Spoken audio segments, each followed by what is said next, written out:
of the Historical Museum in Dahlem, the place we were privileged to visit with the delegation on Wednesday for an entire day, to spend an entire day in the collections and to have the most eye-opening impromptu tours by people who know everything, who know the treasures. Also the most inspiring sort of bigger conversations about, what is it that is shared? How come all the sails are equally great? All the islands are equally beautiful or equally prettier than the others, as I've learned. Yeah. All of that was happening on that day, as it was happening also on that Tuesday in the boatskurs with the vessels. So Alexis van Poza, Vice Director of that museum, is here with us today, and he'll share with us a short introduction to what is called here the Louvre boat. That is how it is called in the Humboldt Forum, and share with us that history of the boat, or the story of that boat. Let's put it that way, the story of that boat. Alexis van Poza, you have a long history with Papua New Guinea that I cannot address, but just to say that is, I think, where you, from what I understand, that is where you did your field work. That is also where in the Landesmuseum Hannover, that was the focus, or your greatest interest of your work there before you joined Ethnologisches Museum Dahlem as Vice Director. So again, we couldn't have a better person for this job. And I want to thank you for being here with us today. Thank you.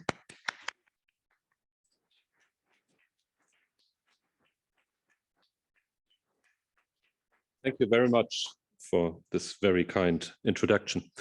Being here among the real experts with first-hand knowledge about the ways boats are built and should be sailed is a humbling experience for me.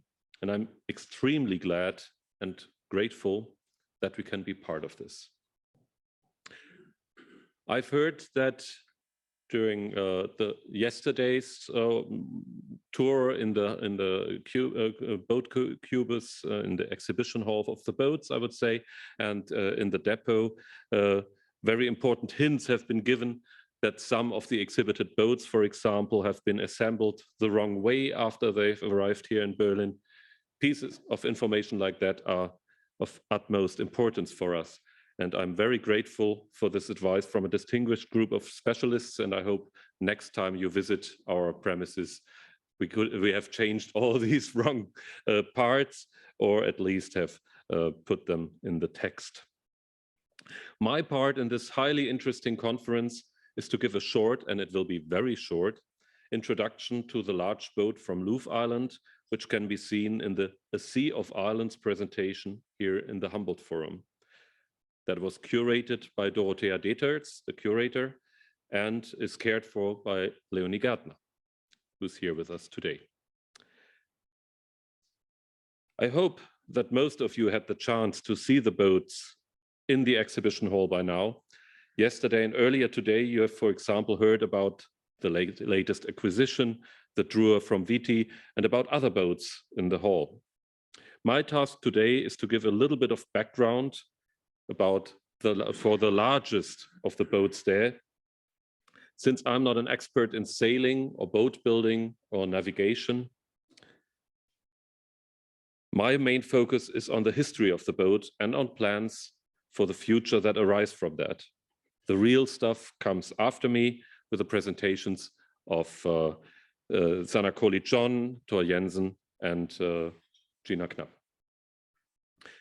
The large outrigger sailing boat stems from Louvre Island, which is part of the Western Islands that are situated approximately 200 miles northwest of Papua New Guinea.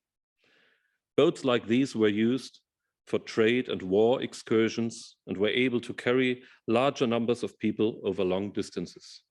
For shorter distances, I was told, up to 50 persons would find place on boats like these.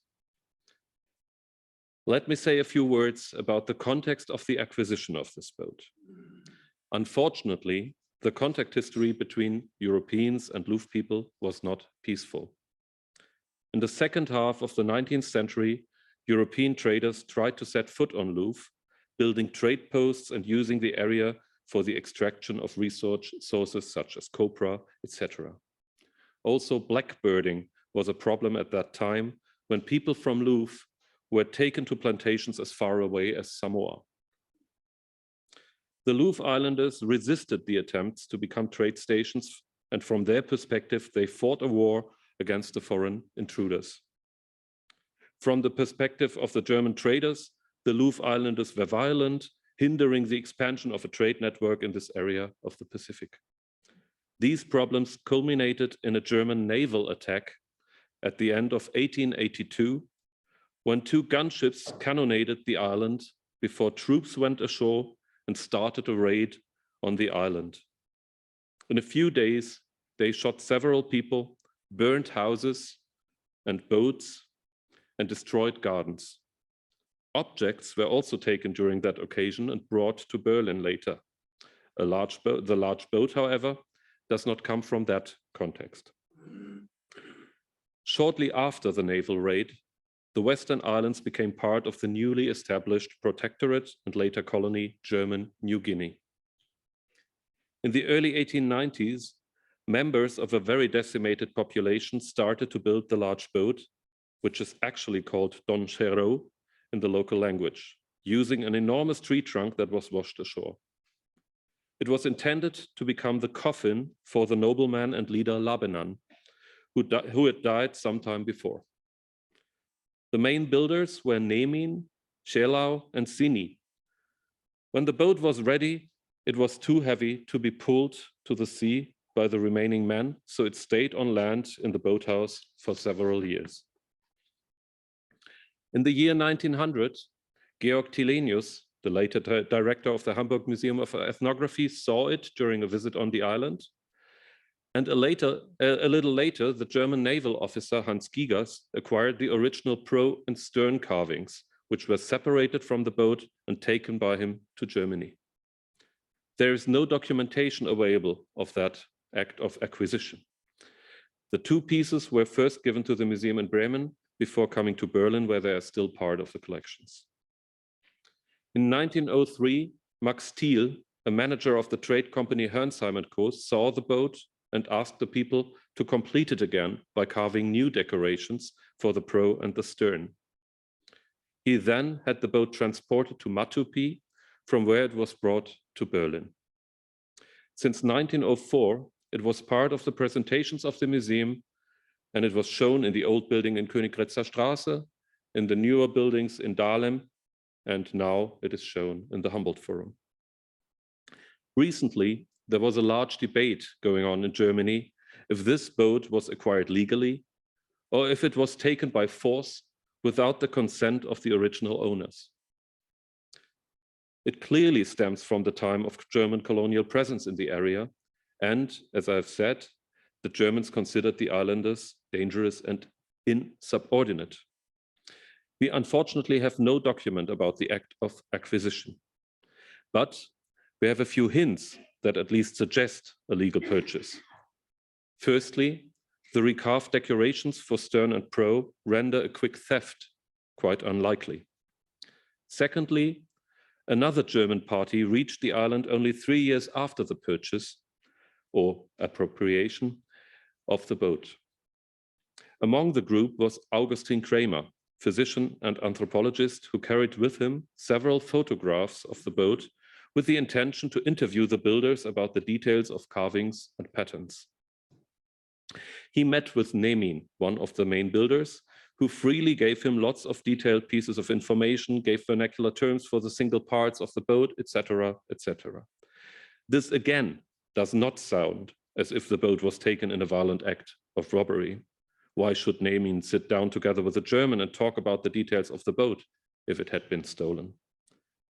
We do not know if we can find something more substantial than that in the future. But we wanted to make sure that today's people of implication have a voice in the debate. So we asked a Papua New Guinea filmmaker, Martin Maiden, to contact the descendants of the original owners, and simultaneously we contacted our colleagues from the Papua New Guinea National Museum and Art Gallery, who are officially in charge of this topic on a national level. I would now like to hand over to our partners for 2 video messages they sent. First, to Tommy Buger, the representative of the National Museum, who directly addresses this conference, and then to Stanley Inum, who is the direct descendant of Nemin and who was interviewed by Martin Maiden about the boat. So the 2 videos will... Pardon? Hi, everyone. I'm Tommy Buger from Papua New Guinea National Museum, based here in Port Moresby. I would like to take the opportunity to thank Alex for the invite to actually speak on the Luft boat itself. After my visit last November at the Humble Forum, I was honored to see firsthand the Luft boat, and at the same time, I was surprised in some way that my people from the Admiralty Island in Manus province could actually build boats like this, outrigger canoes like this. We are usually fond of building small canoes. So for me, as a child growing up, I was more introduced into seeing my grandfathers building canoes. And to actually see the outrigger Luft boat itself was an eye-opener for me. I was overwhelmed by the appearance of the boat. And I remember coming back to Port Moresby just after my visit. I've put a report together and I've made a mention about the Luft boat in my report. And I had my bosses, the chief curator for anthropology, the acting director, and even the deputy director for corporate planning, coming and asking me questions about the boat. And they were pretty impressed that people of Manus could actually build boats like this. So we discussed about the report that I put together to present to the management at the higher level in the museum here. And our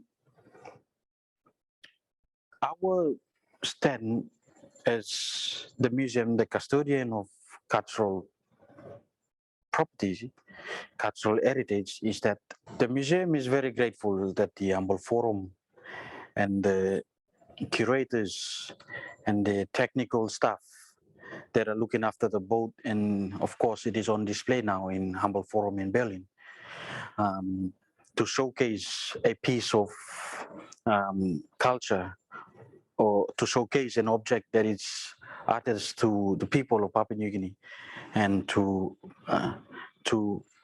promote not only the boat, but to promote Papua New Guinea as a whole going forward. Museum is very grateful of that, and the museum also, through our acting director now, Mr. Alvis Kwaso, is very, very thankful that the Humble Forum in Berlin could actually display a object that is of significant to our people, and also it is significant to the people that come and visit the boat, the tourists, people of all walks of life. And we are thankful that you guys have. We are thankful that the staff, and particularly the Humble Forum, is displayed a very unique piece of artifact that belongs to Papua New Guinea. Directly the second video of showing Stanley Inum, a direct descendant from Nemin. Also, last tok belum ya, milat tok yang Germany also. Or Germany, only thing also, that's like less loof and finish kita. And finish, not at more man only start, but you got all survivors only start. All tumbuna belum Nemin, and true ya, mi belum tumbuna belum great grandfather belum mi belum Nemin ya, and mi belum start and mi belum start. So passing blow pass, you walking in the fight, go again. I'm finish. I'm finish.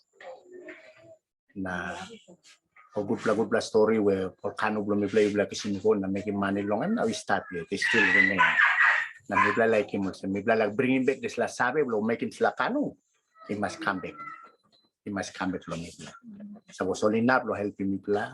Long bring him maybe go back, long bring him sabe that's all can again stop, long look na kisim picture long na how me play can rebuild him or build him on the no cano one kind to all same this like stuff in chat long museum no building. So go get greetings from me play loof, you play German, mamas, or so you play keeping on the treasure from me play stuff it inside long museum play in no Lucy. This is actually what I would have loved to be part of this conference, to have both of them here. And not me talking about the boat, but those people. We've just concluded a new memorandum of understanding with the National Museum that includes a paragraph about a mutual support in a Loof Island project still to be shaped. And of course, parallelly, we will deepen our contact to the current and former Loof Islanders. Current Loof Islanders are the ones who actually live on Loof Island, and former Loof Islanders such as Stanley Inum, the descendant of Nemin, who migrated to Manus, whose family line migrated to Manus, for example. So we want to deepen contact to these people to discuss together in which ways we can cooperate in the future.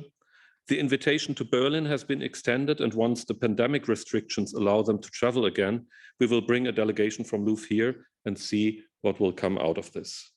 So far from my side, are there questions from the audience before we hand over to the real stuff, the knowledge, specific navigation knowledge stuff? Question is over there, another one is there.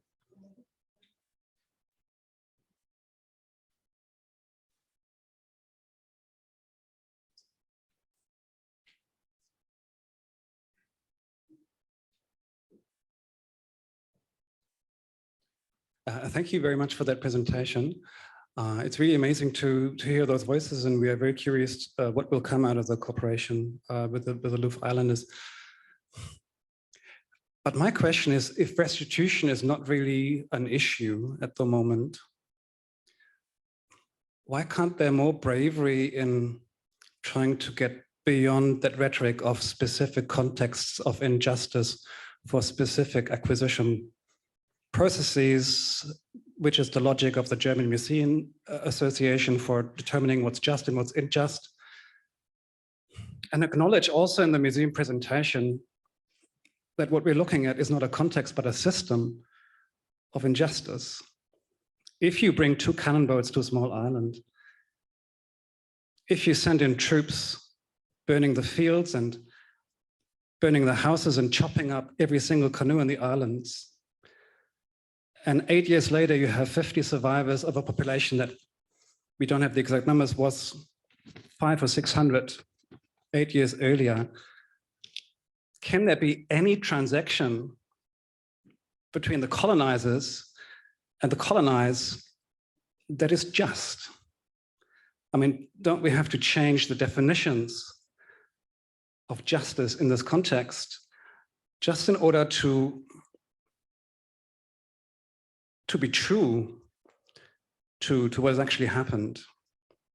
I know that the big thing around restitution is blocking us in many ways of doing this, but if it's out of the way, why don't we have to talk about this perspective, that perspective, from their perspective? There's no legitimacy in the perspective of seeing this as resistance, not even according to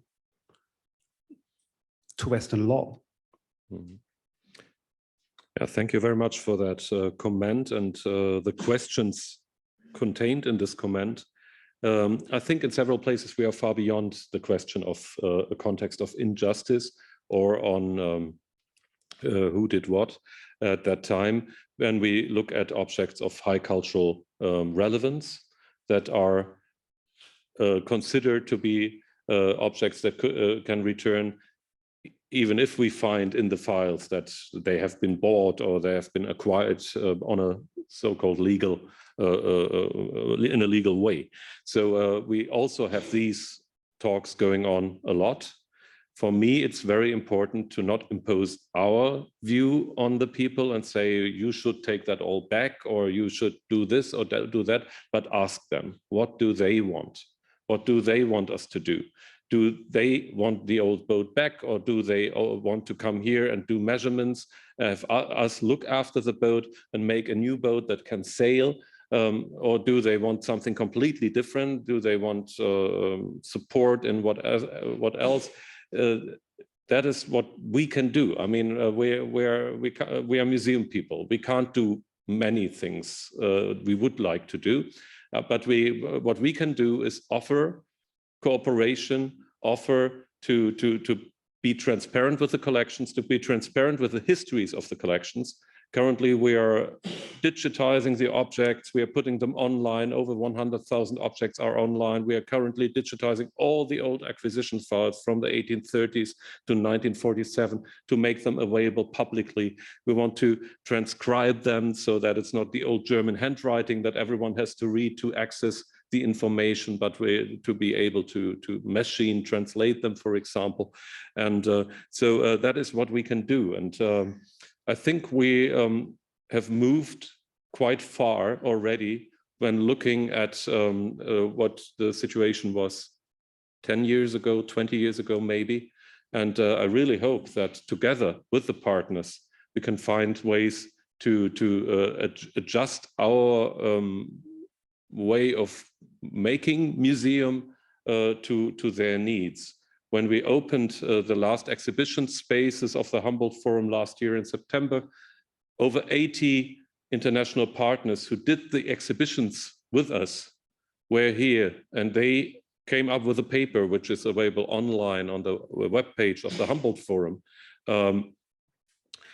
where they gave us concrete wishes, ideas, and suggestions how the museum work, the work of the Humboldt Forum and the work of the collections in the Humboldt Forum should be in the future. And that is what we are currently taking very seriously. And we have started another project yet to be able to implement a structure that can support that. I think there are limits to what we can do, but what is possible, we try to do. There was a very early question here in the third row, and then there's another one at the back. Is there a second?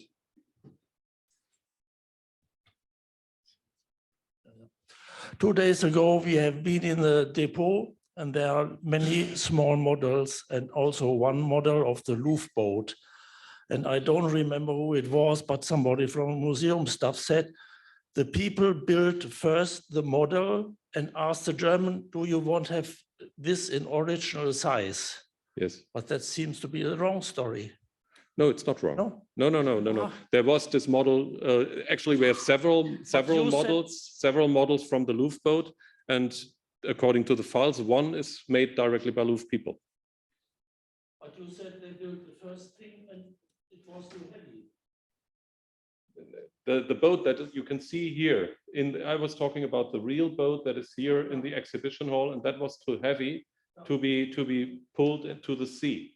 So when Max Thiel told them he wants to sell the boat to Germany, he asked them to not only make it complete again by recarving the stern and prow decorations, but also a model boat that was to help him selling the boat.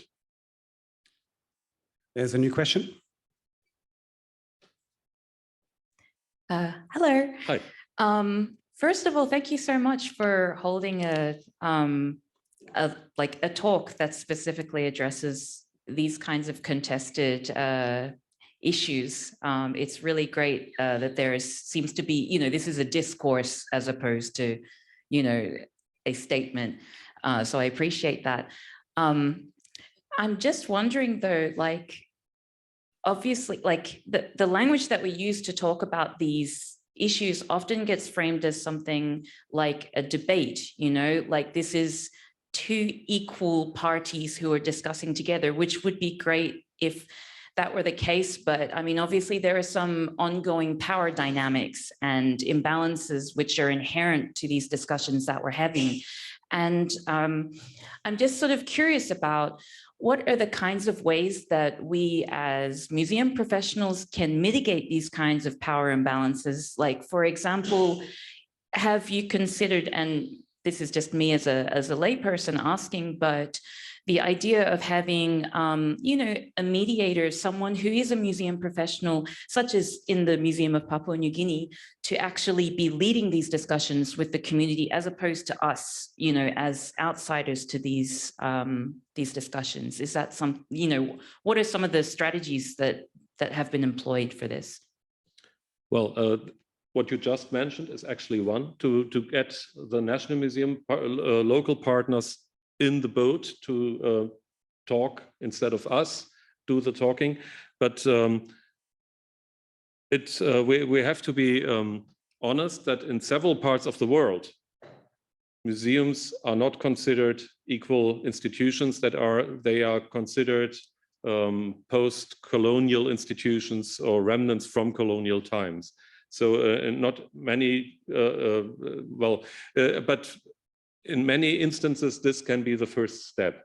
The other problem is a digital divide. When I talk about digitization and going online with all this material, people actually in Loof Island, the school has a computer and internet connection and so on and so on. But in many places on the earth, there's still an imbalance in that. So we have to think about ways to bring the information that the collections are here and which collections are here to the people, to the regions. We have to think about these, about ways to do that. And we also have to think about residencies that go beyond the residencies that can get funding from the regular third party funding systems. Because in many cases, these partners are not experts from the academia or from institutions, but they're from a rural, from a village background, or from they're fishers and musicians and artists of all kinds, experts in many different ways. And to get funding for them is sometimes difficult. So, for example, with the project I've just talked about that we are implementing right now, we also give funding to invite these kinds of experts to the collections to make sure that this information is spread also that way, beyond the digital divide, for example. Thank you so much. And just in his defense, I mean, we have tried to bring Martin Maiden and other people over, but we didn't have the funds anymore. And we are very grateful that you accepted our invitation to speak about the Loof boat, and that you have brought in the voices from PNG. There's also a problem, for example, with vaccination. I mean, there are many people in the world who don't want to get vaccinated, and we can't tell them to be vaccinated just to bring them here. But the laws for a long time hindered us from bringing people here without vaccination. So what are we about to do that? What are we going to do about that? So at the moment, we have to wait until it's possible to get people in here without vaccination. Thank you so much, dear Alexis von Posa. We have a guest from Papua New Guinea here, an esteemed navigator and expert, not from Loof Island, but from Milne Bay, whom we would like to invite on stage now, and he will be introduced by Laura.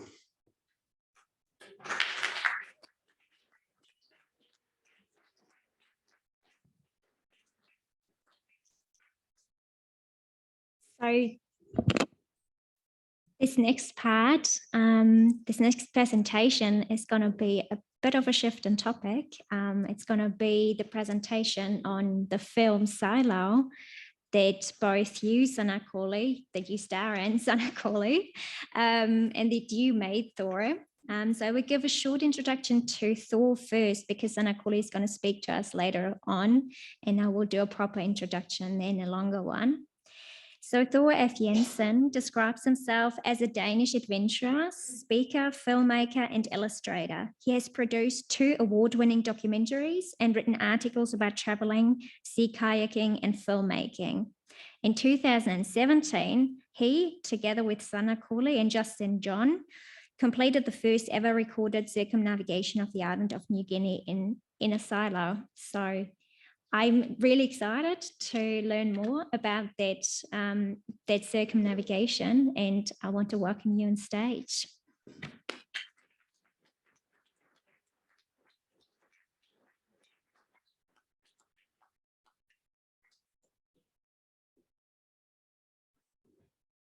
Hey, everybody. Maybe we should do this. You want to do one of these? Yeah, okay, cool. Hey.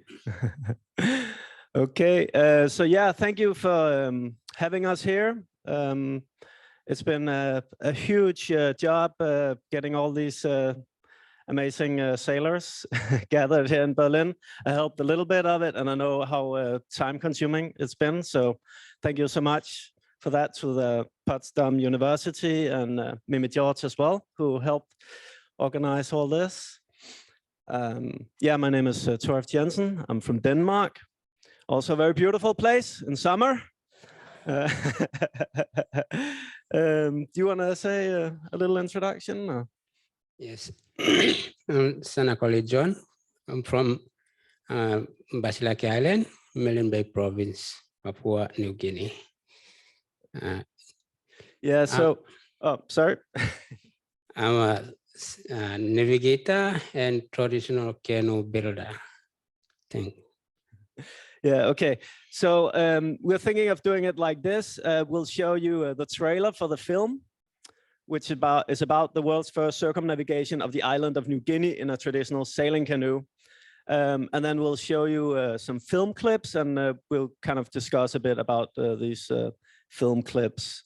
Oh yeah, maybe I should start to say, like, I have no expertise on Papua New Guinea and West Papua whatsoever, except this man and his brother kept me alive on a canoe for over a year. So thanks for that.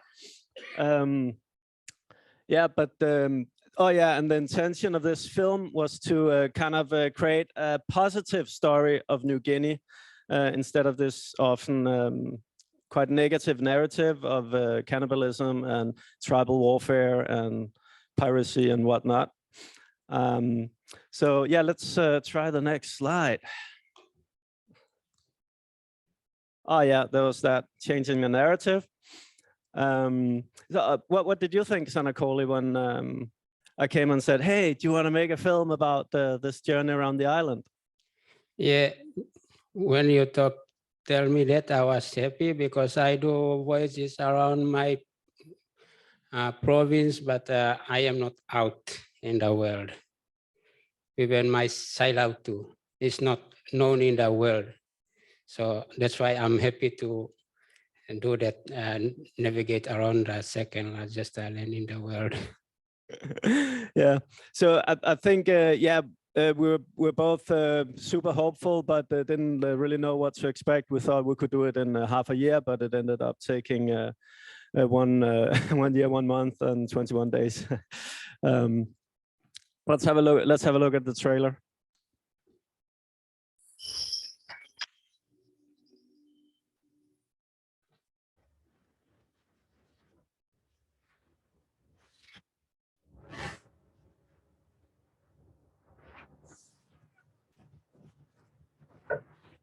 Were we lucky or were we good? Yeah, we are lucky because great.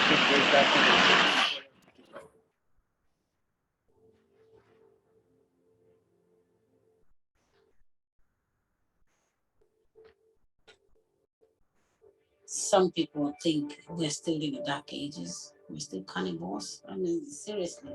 That's why I'm here. I want to tell a contemporary story of the island in collaboration with 3 Papua New Guinean sailors. I'm here to learn how to sail like you guys. Yeah. Other people here tell me that the wind is too strong for sailing. Don't worry about internet. I want to travel around for my grandchildren.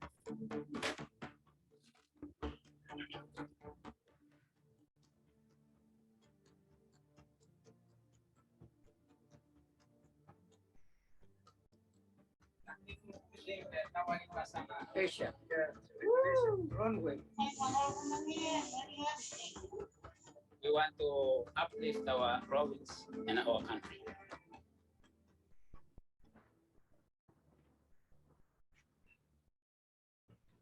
We're gonna get sick and die. My children are bad and so. Conditions have been unforgiving. The men crossing over into Indonesian waters in the middle of the monsoon season. Jeg skal holde lidt under observation her. We are trying to control our nature, so we cannot succeed. The next 2 or 3 months will only be bad winds. Our canoe is already breaking down. Suddenly it sounds like you have made a plan that we're going to leave the canoe. As soon as we lose life, it's forever. We are not sailing anymore.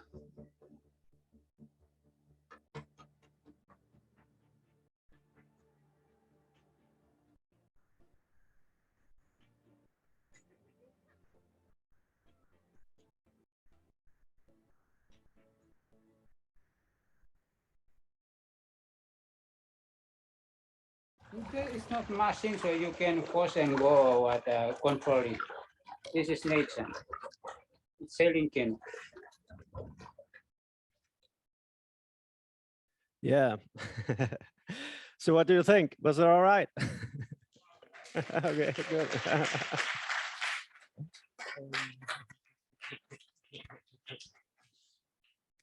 So the idea is we want to kind of reach 2 audiences with this film.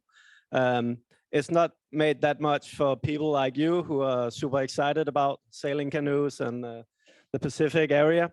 It's more to, yeah, kind of reach, what do you say, like normal people, and introduce them to Papua New Guinea and the sailing culture. So that's the one audience, and then we have the other audience, which are Papua New Guinean youth, and that kind of goes into what Sanakoli is doing with his canoe building school. He'll be talking about later. But what are you thinking about the film, like having a film and traveling around the island, showing it? Yeah, I want to travel around the island and also the film because I'm promoting my country throughout the world. So, and my transport that I have made my own transport that I can travel to and connect to my Pacific islands to help them, you know, be part of the ocean flowers. Cool. Oh yeah, so this was yeah a part of the beginning of the film where I'm trying to I don't know, illustrate these 2 kind of worldviews. Me as the naive Dane, not knowing much about sailing canoes, and then yeah, meeting these Papua New Guineans who've been sailing their whole life. And yeah, it very much talks into what you guys been talking about, your traditional navigation. I decide to postpone our departure until the weather clears up, which doesn't sit well with the sailors. So I think the weather forecast will be the same as tomorrow as today. We'll have a lot of wind from southeast. But rough weather, we know we are great sailors. We experience everything. It's our grandbubus, their traditional canoe. So from our grandboo to come to our daddies and mommies, and now we are holding it. Other people here tell me that the wind is too strong for sailing. That's them, but to us is this one. We use it like to us. Don't worry about tuk, tuk, tuk, internet. And internet. We don't want. Yeah. We use this one. I'm here to learn how to sail like you guys. Yeah. Yeah. So Okay. So I'll trust you if you tell me that the weather is good for sailing. that's what I would for Let's go sailing. When we are sailing, we know. Like this, we wrap it.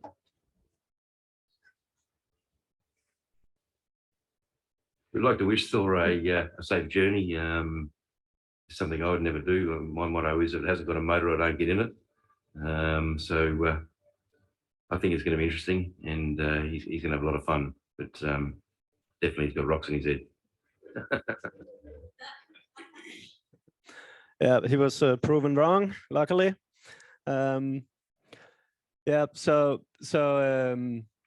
and that was kind of a thing I tried to do with the film, was also having the sailors tell their part of the story.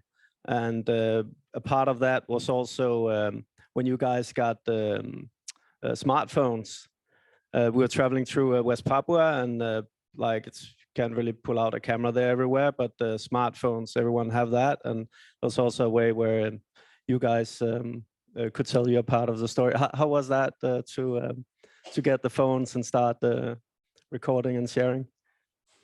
Yeah, we got our phones to contact our families in Papua New Guinea that they must know us. We are alive, still sailing.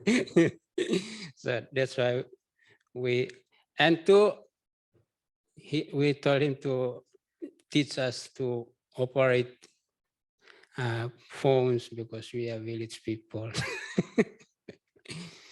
But how was it suddenly being on Facebook and putting photos up, and how did that go? Oh yes, he taught us to go into Facebook and post photos, and so that's what he taught us.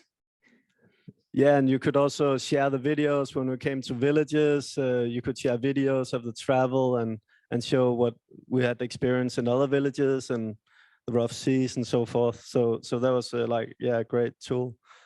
But yeah, it's a film, and of course we need to have some resistance and some what do you say, like headbutting.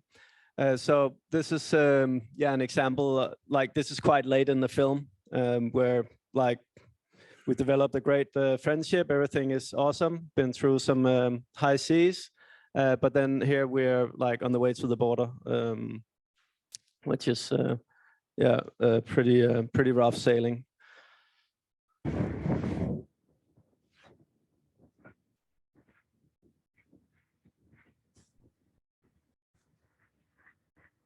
As we get out to sea, we realize that the conditions are much harder than first expected.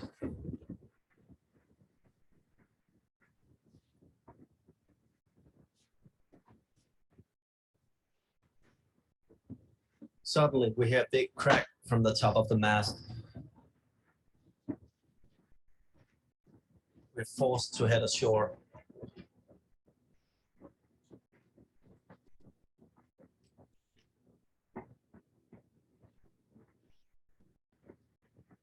So now you can hear, we are coming and you hear there's a big sound there. Our canoe is already breaking down. My hope was that we could get the canoe across the border. So both of us are feelings. If we keep on, we're gonna crash up somewhere. So the problem is that we're in Indonesia. We already checked out of Indonesia. If the canoe breaks down, our expedition will break down.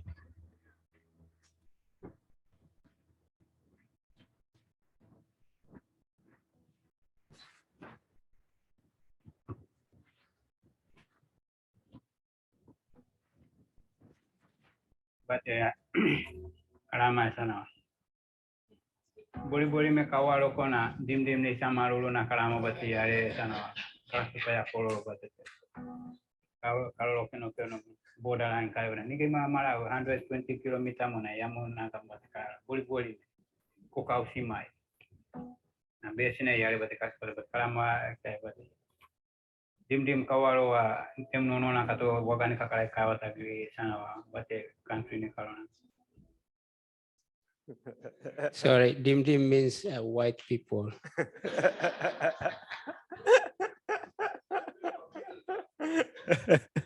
Yeah, so good. So the idea is that, yeah, if you have you know, the means to undertake a great adventure, like I think you also have the means to actually make it impactful and make it helpful for other people. So this whole journey has been part of like this impact campaign we're starting now. So the film is out, and the idea is that we'll just first we'll put it on festivals and television, and then Justin and Sanakoli will tour Papua New Guinea, showing another cut of the film that's a bit shorter, and then we'll make a phone version of the film that's probably going to be quite short, but that people can share freely all over the Pacific. I don't know if it ends up in Denmark. I would be happy as well, or Berlin. But the idea is that it's free sharing because people, they share music already and small videos on their phones. So do you think that would work, Sanakoli? If we put it on the phone and let people share it? Yes, I'm so proud if we put it on the phone to share the photos. So I will have, they can follow me on the Facebook and in the media, and then I can receive, if interested people, dims, they can visit my country, and I can take them to Pacific Islands to join with my Solomon ones and my Fiji ones, and I can join with them because we are one ocean. Thank you. Sweet. Oh yeah, do you want to introduce this one? This is the one where we're sailing to the into the Gulf of Papua, isn't it? Or is it the one to the border? Okay, let's play it.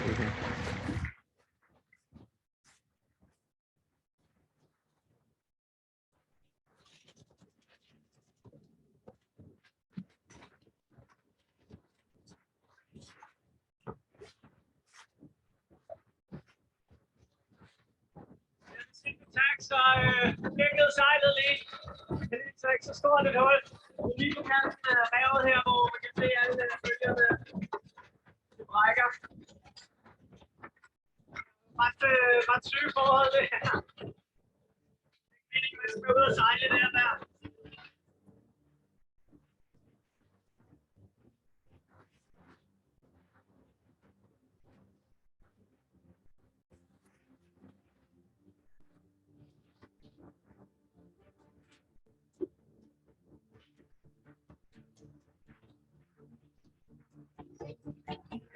Jeg står lidt på land der, og det er grænseposten. Det er så godt, altså. Det er slutningen på Indonesien, Papua, og så kommer Papua til Guinea igen. Det er stort. What do you say, Justin? We're close to the border. Close to home.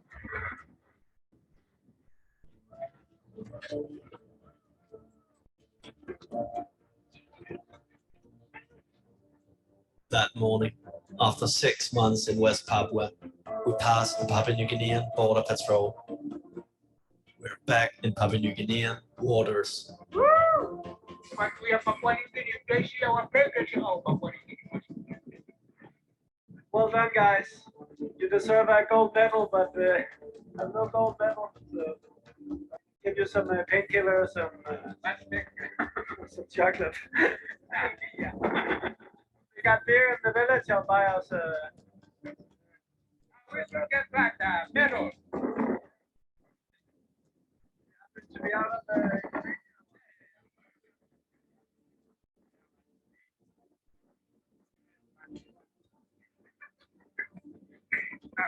My country now. Do you want to say something about the sailing there? How it was sailing to the border, and because it's quite different sea compared to Milne Bay, maybe. You have seen the sea already. It's very dark. We cannot see things. We cannot see stones, but we have traditional knowledge that have taught us, our ancestors that taught us, we have used to navigate dark sea and nights. So that's, now we are already in Papua New Guinea border. Yeah. So yeah, I think we'll, yeah, okay, but yeah, we're super brief. Yeah, we just want to say thanks then. Sanakoli, he's gonna continue talking about yeah, what came after. But yeah, sorry, I already sold all the copies of the book that we published, but you can find it online. Yeah, if you want to follow the film, Facebook, Silau Film, please join the voyage. Yeah, and I think that's it. Do you want to say anything, Sanakoli? Oh, no. Okay, okay, thanks so much.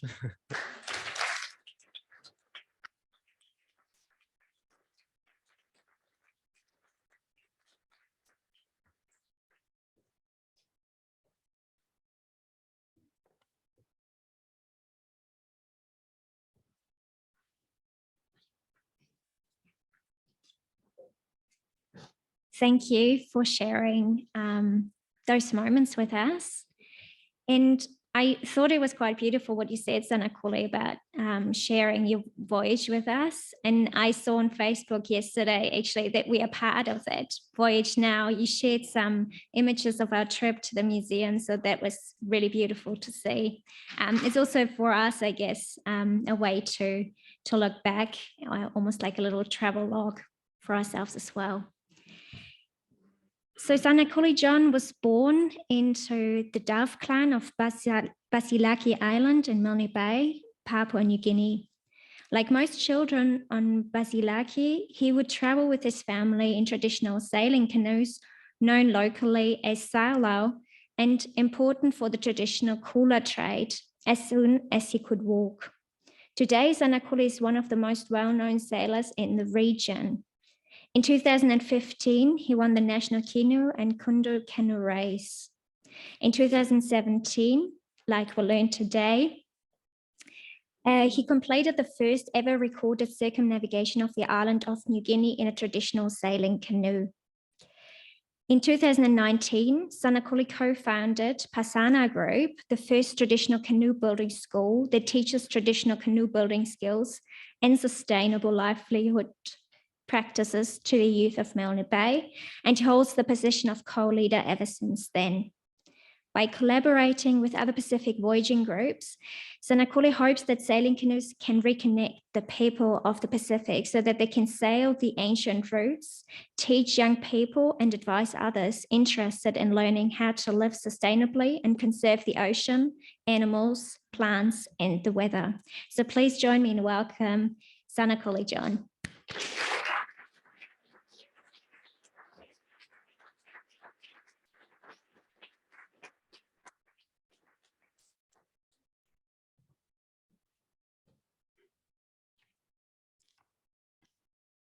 Once again, thank you.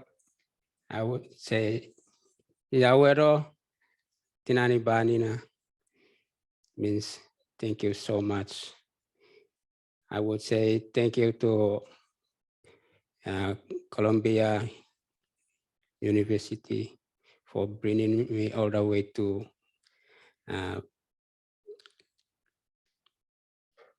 Berlin. Plus, I would say thank you to Mimi George for your support to bring me here to speak about my Silau. I'm Sanakuli John. I'm from Basilaki Island. That is recorded in the map. You can see my silau there. Silau means sailing canoe. Okay, silau, in the beginning, my uncles or my ancestors, they use palai, as canoe called palai.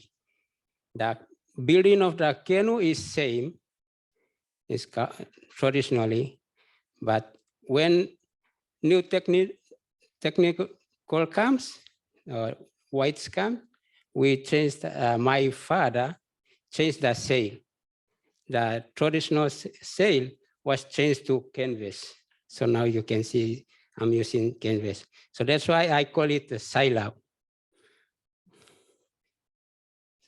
Silau starts in 1976.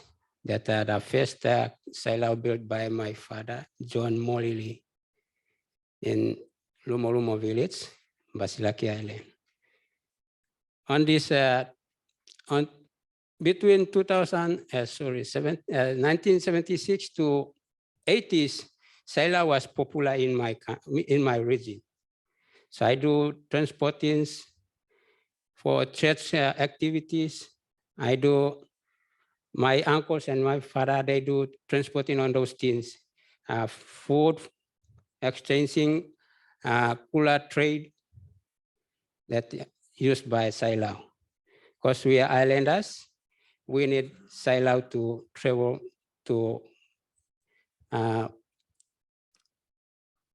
change things with our friends. So that's a silau.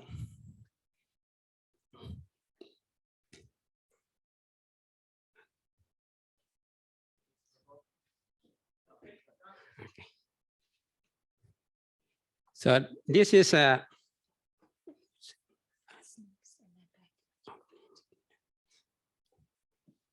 so this is where I live.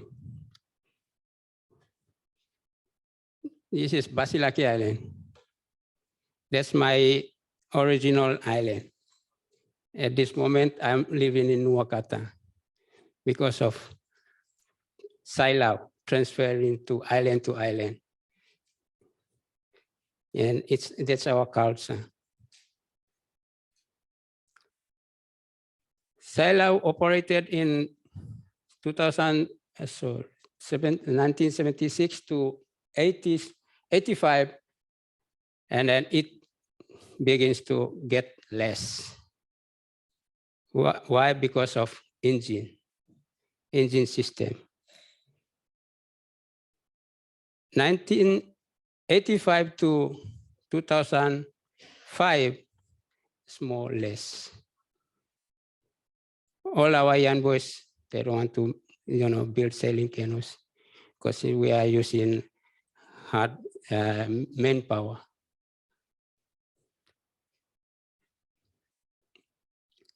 So 2005 to 2016, we more or less, when I met F. Jensen in 2015 with my own sailing canoe build. When we come to National Canoe and Kondo Festival, on the race, I won the race.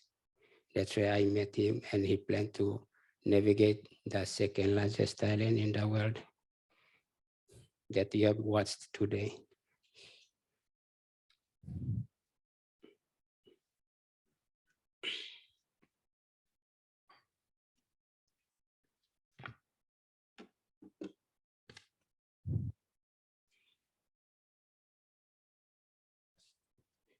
So I have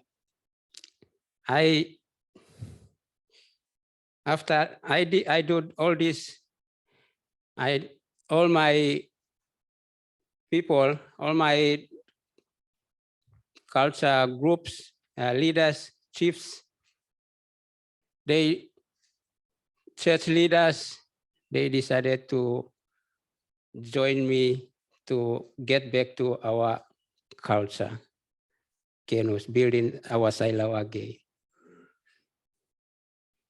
So I form a group called Pasana Group that I will be inspiring my my young youths again, or teaching my young youths again to get back to our heritage, building our canoes and navigating with our traditional calendars, reading from the nature.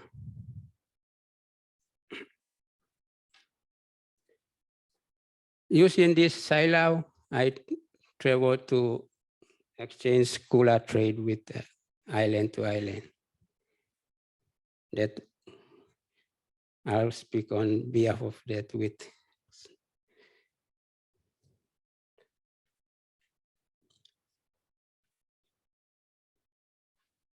So Pasana Group's future is I have to build more silos in Melin Bay, because silo is Pasana means a beauty of something that's beautiful, or it's a flower. Because I am in the Pacific, silo, I use silo as a beauty of my ocean. And now I'm in Berlin. I use my traditional knowledge, my ancestors' traditional knowledge as my pasana or my beauty to bring me to Berlin to speak about silo. So Pasana Group's dream is to build more canoes.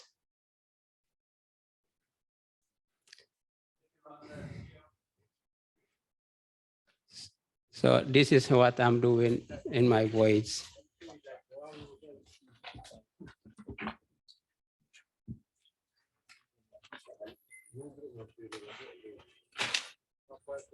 The length of it is all right, but after I write at the top, it's really too small. But we'll just see if Justin will come and see and what he will say to us. So what do you think? Yeah, it's a right one.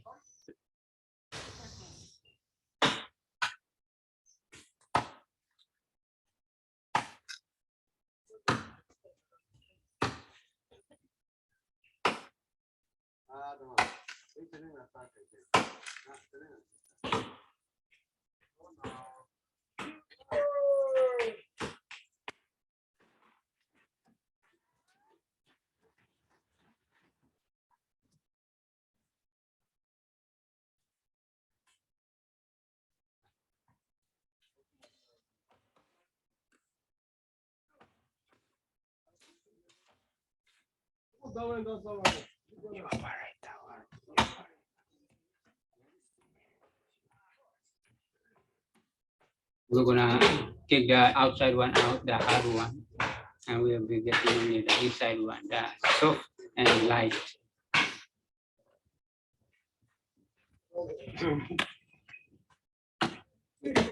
Lunch break. All right.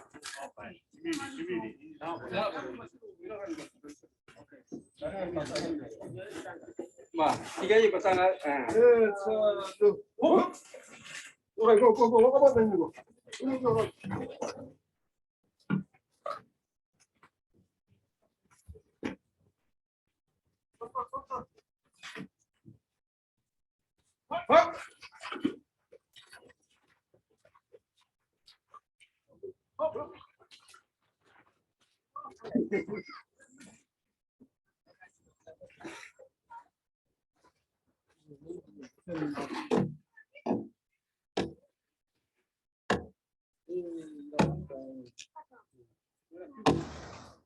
So what do you think, Justin?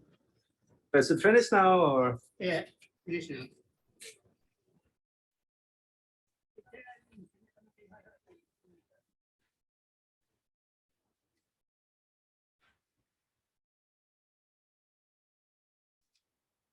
So on the voyage, I felt that my canoe can't do anymore. I have to do something to change the outrigger. So I asked some village people. They show me the tree that I want. I won't cut any unnecessary trees because I was already taught by my father.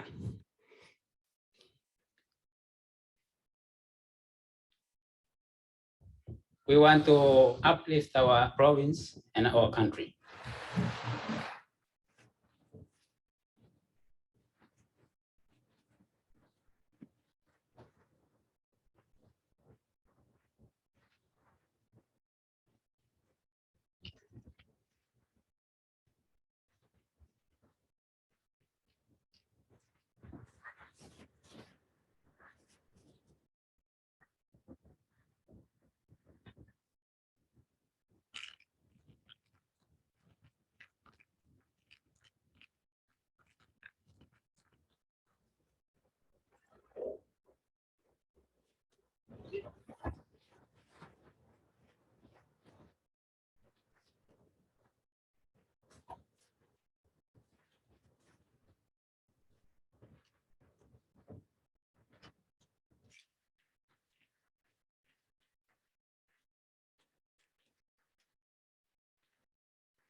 Thank you.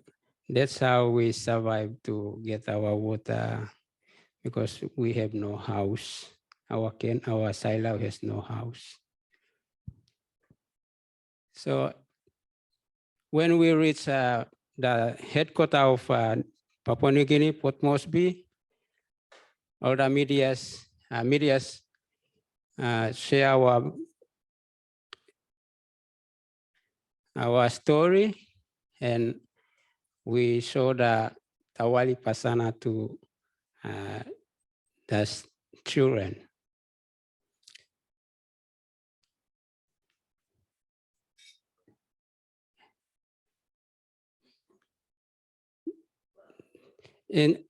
On 20th of October, we complete the navigation of the second navigation of island of New Guinea and Milne Bay. So this is my routines covering 6,300 kilometers, 13 months, 21 days.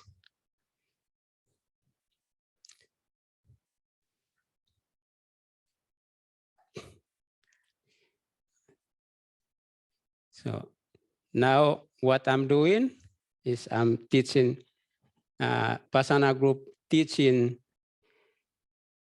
10 to 56 around these ages, because main problem in my islands, even some men that has 6, 5, 4 children, but he doesn't know how to make canoe because of the system of engine. When the COVID-19 hit our country, or the system was down, we find it hard to get store food. Those who have lucky ones have traditional canoes, they survive. So that's why my chiefs and my church leaders, my local government councillors, they want me to get back to my culture, and I have to teach. But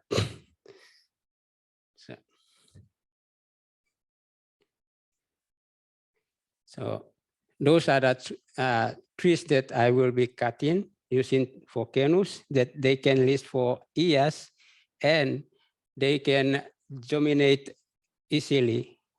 If I cut one this year, by next year when I come back, there's more than 10 growing to replace the first I cut.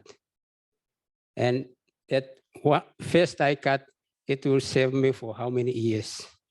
Then I have to get back to make another one.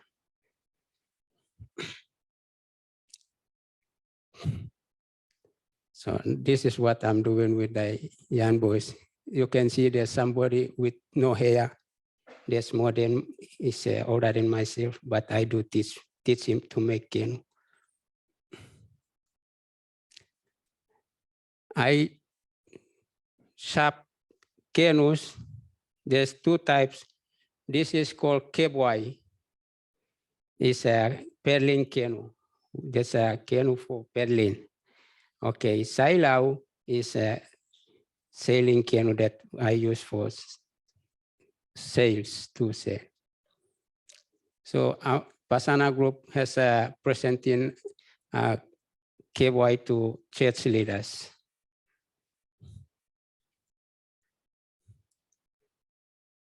So my brother Justin is on the Kula expedition now in Woodlock Island. This is, I'll be speaking on behalf of it before late. So now I'm with my directions.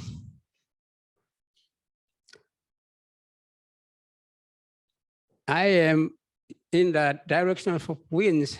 I have 4 directions that are north, south, east, west. And in between, I have some wind directions too. So I'm not using only 4 direction winds. I'm using 8 directions of winds. So you can see the names there. Bouli, I call it as north. That if ball is blowing, that I know is that's a north wind. If east wind is blowing, I call it as kaluabu. Yalasi blowing, that I know it is, I call it west wind blowing, I call it yalasi. South wind blowing, I call it boli-bolime.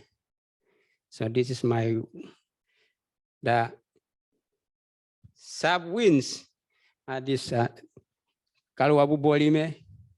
Those in between Bauli and Kaluabu, I call it Bomatu.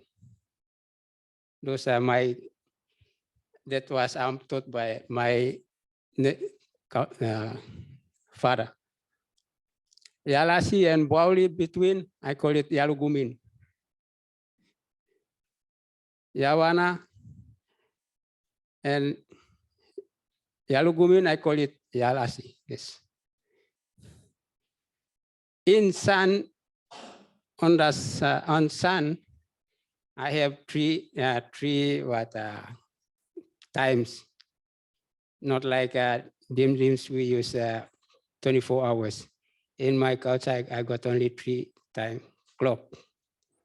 That's morning, I call it malala. The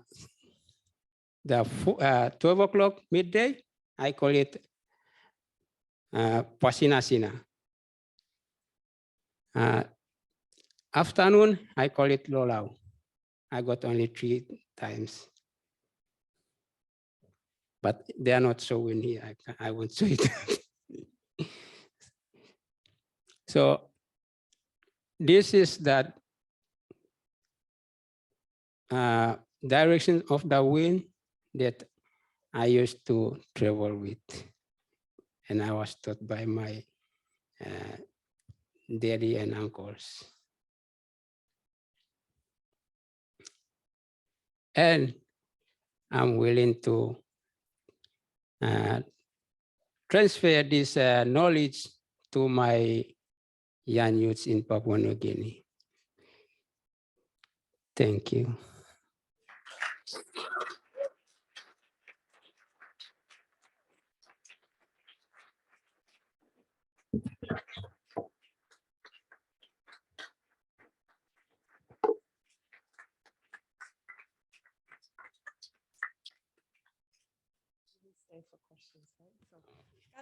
Microphone here for questions. Susanna? No, here we go.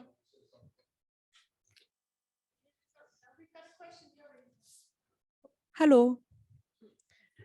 So thank you for presenting about your sailau. My question is, so you sailed with the white man for a year. What did you manage to teach him? Because as we heard earlier, it takes a lifetime to learn. What did you teach him? Yes, thank you. That's good question. In the beginning, because he wants to learn about our traditional canoe, and we teach him on the way, but he can't succeed. When we come to rough weather, he can't hold us steer, but he did on when it's calm weather, we do teach him. When it's rough weather, we don't give it to him because he will kill us.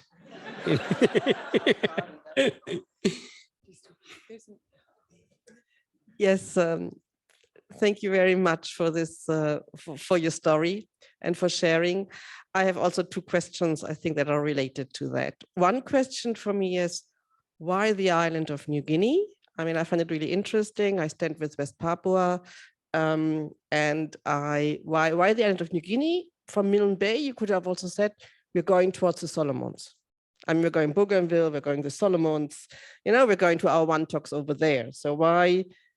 And how did, and the visa procedures and all that. So I find it interesting. So why the island of New Guinea? Why not going to the one talks on the other side?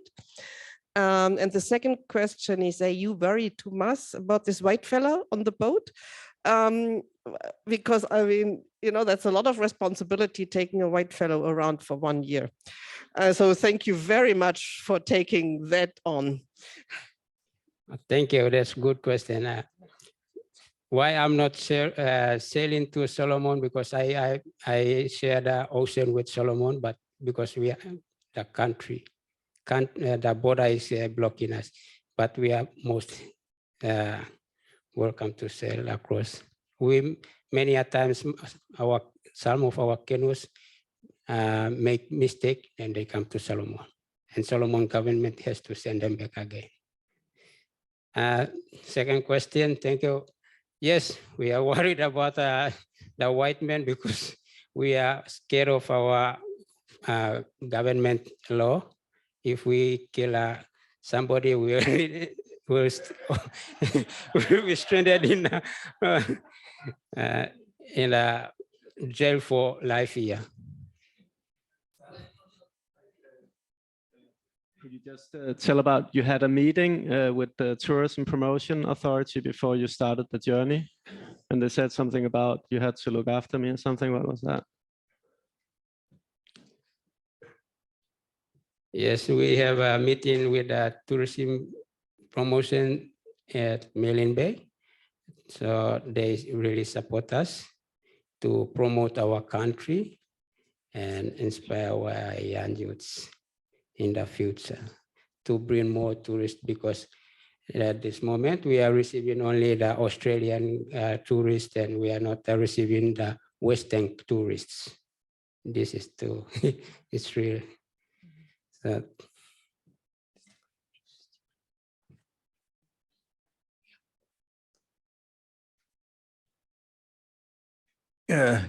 speaking of rough weather, in the film you always sailed with the huge sail in the really strong wind. Don't you have any way to reef? Or I saw that on the deck there was a second sail. Do you put sometimes a smaller sail up when it's really blowing strong? yeah, we got ideas too. So when it's very rough, we have to roll the sail a bit, get it small again to catch less wind. Around the boom? Yes. and then we have to tie them. It depends on the strength of the wind. We'll make a bit bigger, make it more small.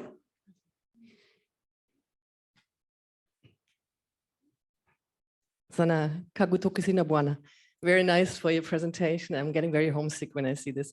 Anyway, I would like to know something about the genesis of this project. So, Tor, how did you actually meet Sana? Did you come to the island just like, oh, I'm going around a trip to Papua New Guinea and I need somebody to do it? Or did you actually together develop this idea? Where have you met first time? What is the whole genesis of this project? I'd be really interested to know that. Thank you. Yeah, you're welcome. So I've done a couple of kayak films that was well received, and then I thought, Papua New Guinea and West Papua, I'll paddle around the whole thing. It's never been done before. And then I came down for the Kino and Kundu Festival to meet some people who wanted to share the journey and be part of it, some Papua New Guineans, obviously. And then I saw these amazing sailing canoes at the National Kino and Kundu Festival. Where at the moment I didn't know it, but Sanakoli came in #1 and he was sailing the canoe, lifting the outrigger. And I thought, oh, that's so cool. So I thought like a stupid fiberglass kayak, that's up from the Arctic, like what I need to do this in a sailing canoe. And then I spoke with Sana briefly that year and his friend Job, who came in third. And they were like, yeah, we can do it. We can do it. And then, year after I came back and we started the voyage.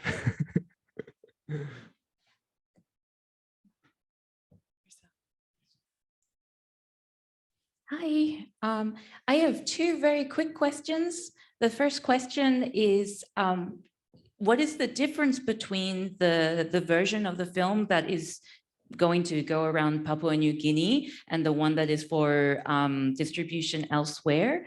And the other question is, at what point in the journey was it sort of decided that this project was going to be used as a way to promote traditional sailing techniques and promote the revitalization of this practice? Thank you. So I can take the first one. So the idea, so the one we have now is like a festival edit. It's 1 hour and 38 minutes. There's also kind of my love story in it. I meet an anthropologist in a village and we're still together to this day. So it's pretty amazing. So it's very much a film scene from a white man in a tropic perspective, what you call it, So I think we're gonna cut some of me out for the Papua New Guinea version and more foreground the sailors and their story. And then for the one for the cell phones, it's also just a matter of practicality that it has to be a bit lower resolution probably, and also shorter, else it's going to be too big a file to share with other people. But first we get the festival thing going, because you can't get it out on festivals if it's already been aired in the country and in other ways. So yeah. And the second was about that was from the beginning. We wanted to promote the country. Maybe you want to talk about that. Sorry. Okay, second question is thank you. That's I have mentioned it because I want to promote my country and inspire my youths. Because now I have learned that our traditional knowledge is getting less and less. As I said, nowadays, if you tell somebody that he has 2 children, 4 children, but if you tell him to cut a tree, he have to scratch his head. Because why? He don't know. That's the problem, because of engine.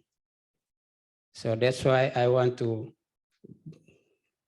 go around and form a group and try to revive my culture transport. Thank you.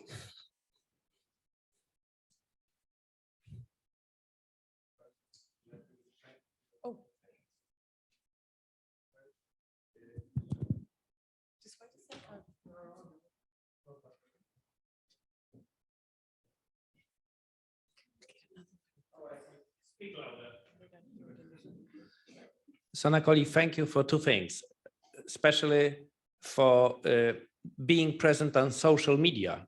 You got the tool, which you haven't got used to, and you immediately got on the internet. That's how we learn together. That's how I know about you. Otherwise, I wouldn't. Also about your project. So absolutely great thing that you took this effort. You could to be on social media. One thing, that's one thing. Another is I admire two things. Your bravery about taking people from outside, and because when you are risking yourself, it's a different story. When you are taking someone who may throw overboard, you are really risking the rest of your life. Thank you. So thanks for these and for teaching newbies effectively. So, and the question really is to Tor. What have you learned? Yeah, I've learned that there's definitely different ways of seeing the world and perceiving yeah, the ocean and sailing. Yeah, and like what I've learned sailing with these guys is just, of course, like, you know, a fraction of their vast knowledge.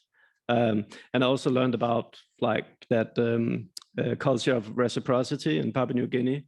Like, you know, like you give and you take people in, and yeah, it's like yeah, honorable to be generous and take care of strangers. And we couldn't have made this journey if it wasn't for people actually taking us in and giving us bananas and coconuts when we sailed off again. So that's also amazing. So in a way, it's the whole country supported, or at least the whole coastline supported the journey in a way. Yeah. Have you tried to pick them up? Yeah, it tastes like sour branch, you know. It's just like, and then like you get all dizzy. So no, I never. But Sana didn't want to let me chew for some reason. For betel nut, I stop him not to chew because some betel nuts are bitter and they can kick him, and I don't know, he will jump off the canoe and I lose him. So I don't want to lose him.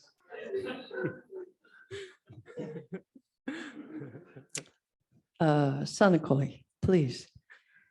Would you tell us about your plan, what you hope to do right away for building vessels, making voyages for that will teach and show people what's possible and revive the knowledge and the practice of your heritage? Thank you. Good question. I am here to present my Pasana group that I am willing to revive my culture, but I am not. I need support to build my classroom, and I will do teachings. At this moment, I don't have proper tools to like for chopping down trees. I have to easy by easy. I want to get things, and so why I'm here, so I need support from. There's also the festival.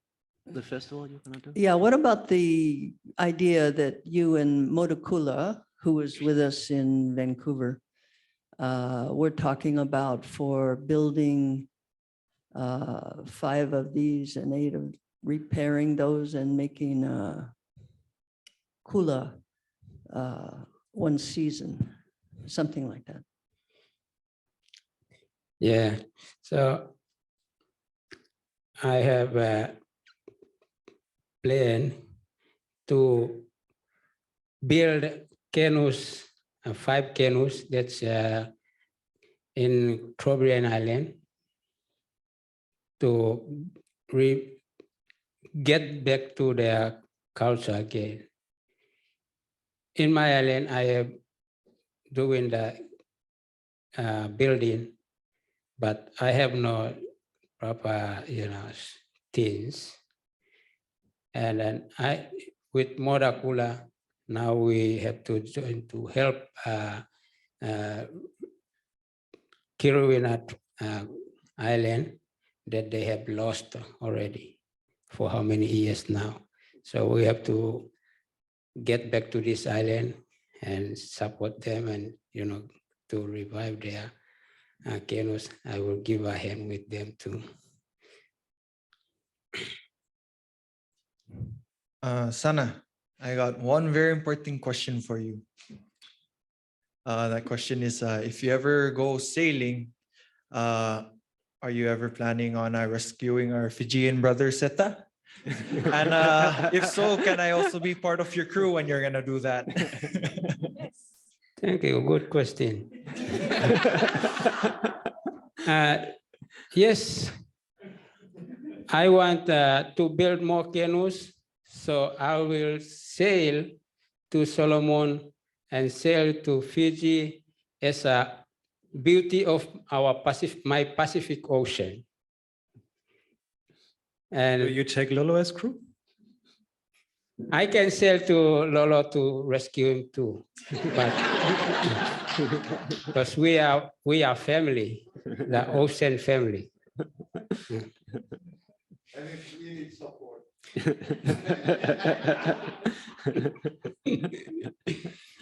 Sana, thank you so much for sharing.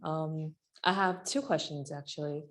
Both are also very important.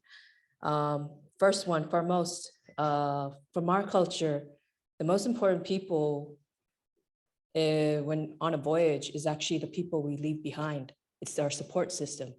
And you shared a bit about your support system back home. I would like to know, what does your wife say? What do your kids say?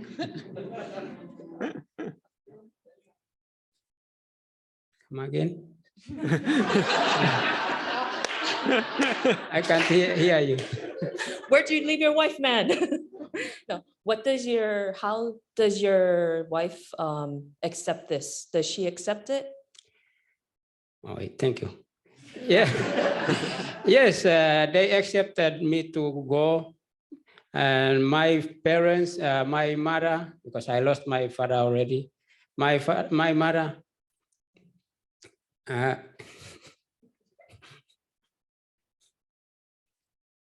I'm so proud of my, sorry. On my trip, my mother really support me, even my families. They do support on prayers. And so that's your answer. Malo. Thank you, Tomas. My second question. My second question, please, is how many different types of wood do you use on your va'a, on your saidua?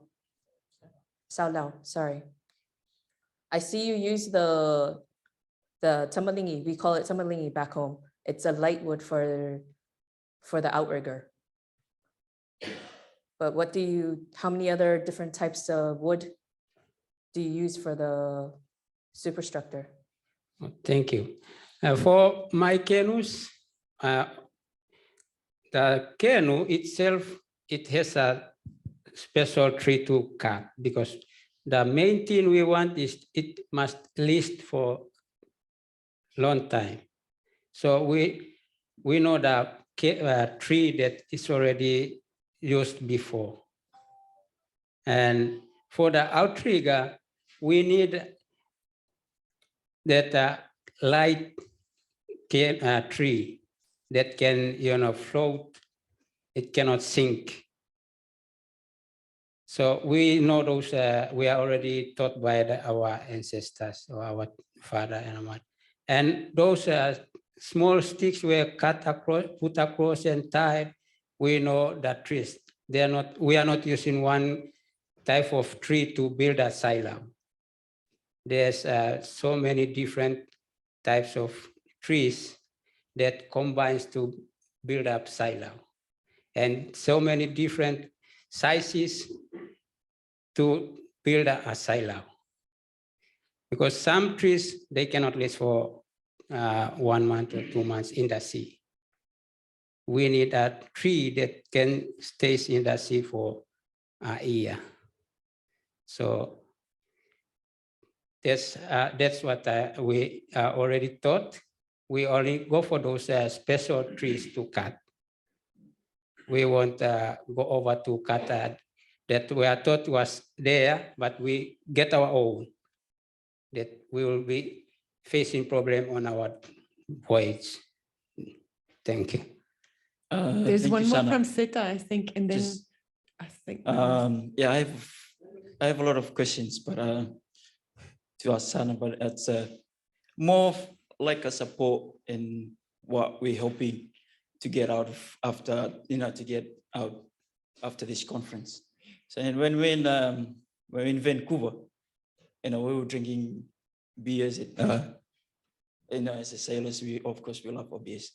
We were drinking, and then we thought to ourselves, and I was asking Mario and Sana, I said, what do you think, if we connect as a voyaging society, from me from Fiji and Mario from Micronesia and Sana, and how about, we thought to ourselves, how about if we build canoes and we have a canoe festival as Pacific Islanders, and we have a canoe festivals where Sana will bring his own traditional canoe, Mario will bring his own traditional canoe, and we thought to ourselves, we're sitting there, okay, let's go have a race, in a way we reconnect with each other, in a way we can exchange and find the similarities on of the way our ancestors have been voyaged before.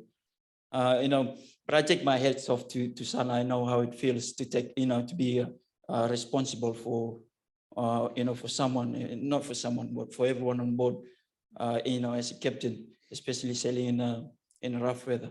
I know how it feels, Sana, but yeah, so, that's, well, for me, when we did sailing around Fiji, I did some little observations, and I found out that, there's no youth really interested in the revitalizing of traditional knowledge, especially in traditional canoe building and navigation.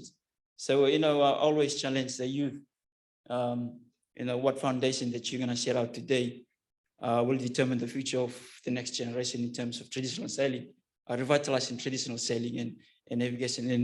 And, as for us, we started we feel that Sana is too slow in what he's doing.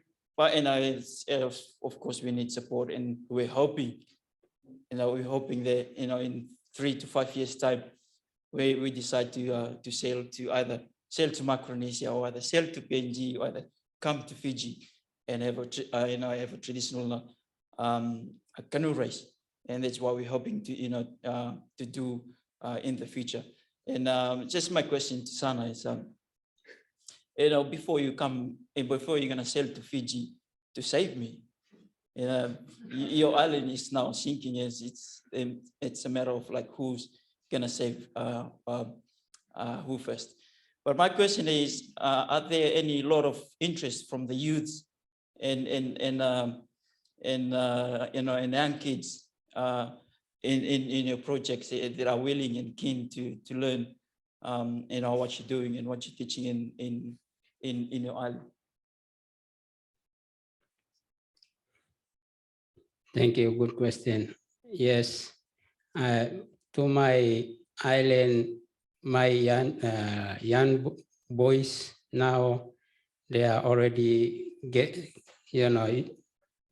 into my system. And what before I travel out, they said, Sana, we are just waiting for you. We'll be just pinpoint to our trees and wait for you when you arrive here. We'll cut our canoes on the spot. We'll be learning and doing all our things, because we will hosting Sailau and canoe show this year, August 25 to 27. So my youths are interested. Thank you. Sana, yeah, question for you to both, and I think for Emir and to if anyone have answer that question. I saw that your track you're going through no around the whole New Guinea, and New Guinea was into half Indonesia and Papua New Guinea. The question of anything from the PNG Maritime Authority about allowing such vessel to put in the water, and how you pass Indonesia. Any, like you're passing the border control there, and so anything with the law allowing you, or the PNG Maritime Authority send something about you should go, or you just at night you just sail and they don't know. Then like in Solomon's, the maritime law, vessels of less than 20 meters, they're exempt.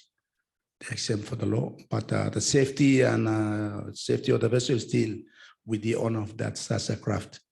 So my question is, when you pass Indonesia and anything from the PNG Maritime Authority about the craft, the boat that you should run New Guinea Island. Thank you.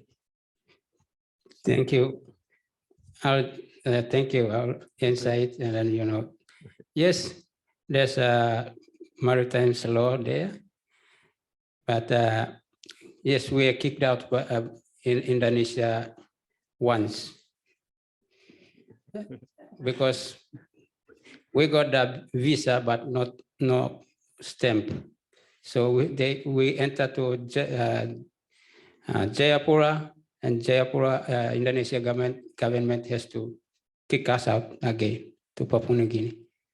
So I'll hand it over to answer. Thank you. No, yeah, that was me dealing with that, and that was totally my fault.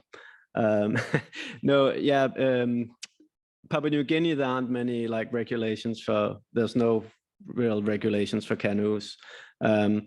But yeah, coming into Indonesia, there are two different types of cruising permits. And yeah, I had applied for the newer system. You can apply online, but they wouldn't accept that in Jayapura. So yeah, we got kicked out and we had to go back, unfortunately. But the good thing was that the Papua New Guinea Maritime Authority supported us when we needed to gather all the paper for this new permit. And they actually gave us a registration number for our canoe, Tawali Pasana. And the number was PNG 0001.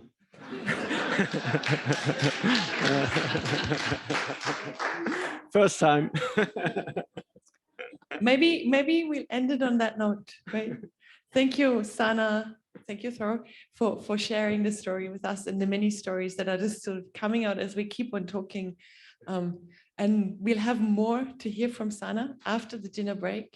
And we have a bit more time for that dinner break now than anticipated in the program. But we're meeting back here. I just don't want to get it wrong. When I'm nervous, I always get these things wrong. At 6:30, okay? 6:30, we're meeting back here.